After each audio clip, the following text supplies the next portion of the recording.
Hello everyone, I'm Julia Matorga. I'll be presenting my summative assessment for data management. Let's get started by investigating the data collection. So the main focus, or the dependent variable, is the total greenhouse gas emissions in Canada. These are measured in kilotons of CO2, and my data covers these years from 2012 to 2022. Many factors can influence GHG emissions. These include Canada's population, economic activity, government policies, and agriculture practices, but I'll be focusing mainly on the first two. All the data for this assessment came primarily from Statistics Canada. I cross-checked some figures with macro trends. Now let's look at my independent variables. My first independent variable is Canada's population within the consistent years. This represents the total number of people living in Canada each year, measured in millions. My hypothesis was that as the population grows, emissions would likely increase due to higher consumption. My second independent variable is gross domestic product, or GDP. GDP shows the total target value of goods and services produced. A growing economy often means more industrial production, transportation, and energy use, all of which contribute to GHG emissions. And by comparing these statistics, I really wanted to see if the economic growth was happening at the expense of environmental health and well-being. All the data was collected annually for the same years at a national level and reported using consistent units.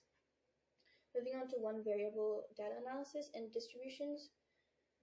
This is my table summarizing my data from 2012 to 2022. It includes greenhouse gas emissions, population in Canada, and GDP prices. And these are my histograms and box plots.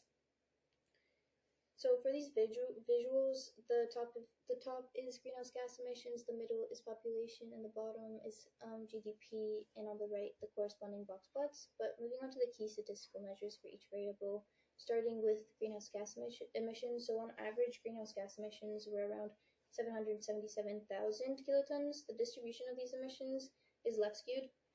I also put the graphs up here again if you want to cross-reference them. This means that while most years saw higher emission levels, there was a significant drop in 2020, likely due to the COVID-19 pandemic, which pulled the average down. Now, next, looking at Canada's population, the average was approximately 36.7 million people. This distribution also shows a slight left skew, which simply indicates consistent growth in population over the years without any unexpected jumps or dips. And finally, for Canada's GDP, the average was about $1.97 trillion, and the GDP distribution, in contrast, is right skewed. This suggests that while there's a cluster of values in the middle range, the economy generally grew over this period.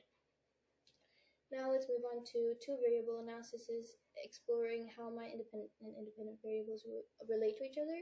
These are the scattered plots. They show a slight downward trend as the population decreased. For the second one, for the one in the red is the population, the one in the blue is the one versus GDP. So this indicates a negative correlation, meaning that population explains about 48% of the change in GHG emissions.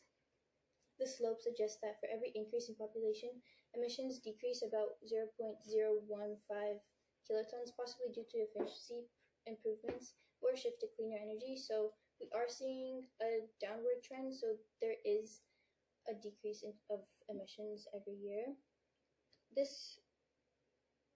Now, for greenhouse gas emissions versus GDP, the plot also shows a downward trend. This is also a negative correlation with GDP, accounting for 42.6% of the change in emissions. The slope indicates that for every $1 billion in increase, GHG emissions drop by 0.016 kilotons. So really, just in summary, because I set up both data sets, initially showed a negative correlation between emissions and the independent variables. This suggests that over time, even as Canada's population and economy grew, GHG emissions from industries and homes declined. Now, the year 2020 significantly affected both models because of unusually low greenhouse gas emissions. When I removed this outlier, the model became much weaker. Not weaker, but we could see that in the first graphs, we could see a much steeper trend. Now it's really just like flatlined. Similarly, for both of them, for GHG versus population, removing the 2020 data point also weakened the negative correlation. We can also see a significant decrease of R squared, and this showed very little linear impact. The graphs after removing the outlier showed clearly how the trend almost disappears. So it goes from being a steep line to just a straight line. The GHG emissions have a cause and effect correlation.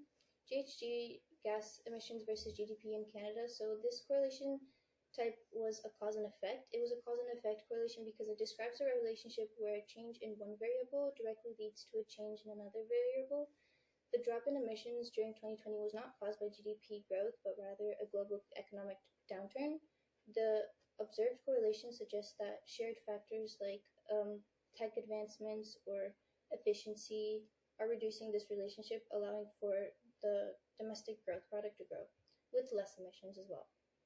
Possible causes are, as I said, tech advancements, environmental regulations. Now, for population, the correlation type here was common causes. This is because while population influence is demanded, the shared societal factors determine the overall emissions trend. The common causes here was urbanization, changes in lifestyle and consumptions, and adaptation of cleaner energy and sustainable energy.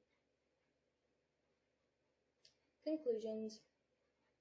This shows that neither the population nor the GDP alone can fully explain Canada's GHG trend from 2012 to 2022. These simple models only can account for a tiny fraction, less than 3%, of the changes in emissions. So even when I did take out the outlier, we could see that the outlier was the thing keeping it down. It was the thing that really brought the trend steep.